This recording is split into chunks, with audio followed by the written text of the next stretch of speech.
মন থেকে কিছু করতে চাওয়ার যদি সদিচ্ছা থাকে তাহলে সেই ইচ্ছে নাকি পূরণ হয়ে থাকে, বাস্তবায়িত হয়ে থাকে। আজ এত বছর পরে সেই কথাটা বাস্তবায়িত হলো আমার জীবনে। আজ বুঝতে পারলাম যে হ্যাঁ, সত্যি এটা হয়। আজ তারই গল্প তোমাদেরকে শোনাতে আমি চলে এলাম। ছোটোবেলা থেকে আমি স্কুলের শিক্ষিকা হতে চাইতাম, খুব ইচ্ছে ছিল যে কোনো স্কুলের শিক্ষিকা হব। তো আমি বর্তমানে কাজ পেয়েছি, তবে সেটা কোনো সরকারি জব নেই, বেসরকারি একটি প্রাইভেট স্কুলে আমি কাজ পেয়েছি। এখানে আমি ইংরেজির শিক্ষিকা হিসেবে নিযুক্ত হয়েছি। তো চলো তোমাদেরকে দেখাবো আজকে আমি কোন স্কুলে কাজ পেলাম, স্কুলটা কেমন, সত্যি ভালো না মন্দ, সবই গল্প তোমাদেরকে বলবো।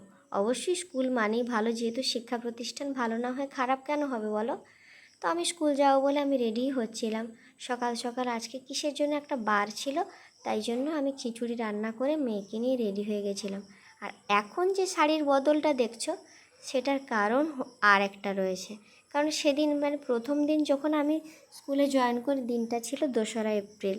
তো সেদিন আর সাহস করে ভিডিও করিনি। তো পরপর স্কুলটার সাথে একটু পরিচিত হতে ভিডিও করা স্টার্ট করেছিলাম। কারণ আমরা যে কটা ঘন্টা ওখানে থাকি, আমরা সিসি ক্যামেরার মানে নজরবন্দি থাকি, ক্যামেরার নজরবন্দি থাকতে হয় আমাদেরকে, বাচ্চাদের সহ।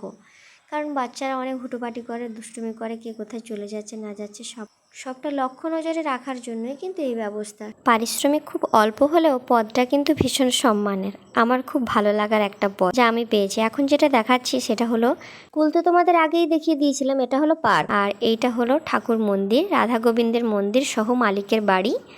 আর এখানে যেটা দেখাচ্ছি এটা হলো ফুলের বাগান। খুব সুন্দর একটা ফোয়ারা রয়েছে, চারপাশে পদ্ম ফুলের গাছ সহ অন্যান্য অনেক ফুলের, রংবাহারি ফুলের গাছ, পাতাবাহার অনেক কিছু রয়েছে। তবে বর্ষার কারণে বর্তমানে ঘাস হয়ে গেছে, মালি ঘাস ছিঁড়তে আসেনি কোনো একটা অসুবিধার কারণে। আর স্কুলটা বেশ উঁচু প্রাচীর দিয়ে ঘেরা রয়েছে এবং গেটটাও একেবারে সুন্দরভাবে প্রোটেক্টেবল করা রয়েছে, যার কারণে কি বাচ্চারা বাইরে বেরিয়ে যেতে না পারে সে ব্যবস্থাও রয়েছে সুন্দরভাবে। কিন্তু পরিকাঠামো খুব সুন্দর, মানে এক কথায় অসাধারণ বলা যেতে পারে। আর এখন যেটা দেখাচ্ছি সেটা হলো আমাদের সাইকেল স্ট্যান্ড, মানে বাচ্চা সহ শিক্ষক শিক্ষিকা সহ কর্মচারী যারা আছেন তাদের প্রত্যেকের সাইকেলটা যাতে না ভিজে যায়, না রোদ পায়, সব রকমের সুবিধে দিয়েই কিন্তু স্ট্যান্ডটা তৈরি করা আছে। সবাই আশীর্বাদ করো যেন সংসার সামলে কাজটা ভালোভাবে করতে পারি। তোমরা ভিডিওটাকে লাইক করে দিও, কমেন্ট করে জানিও কেমন হলো, আর শেয়ার করে দিও, প্রচুর প্রচুর শেয়ার করে দিও। আর যারা নতুন আছো চ্যানেলে সাবস্ক্রাইব করে দিও চ্যানেলটাকে, আর আইটি থেকে দেখলে ফলো করে দিও, ফলো করে দিও।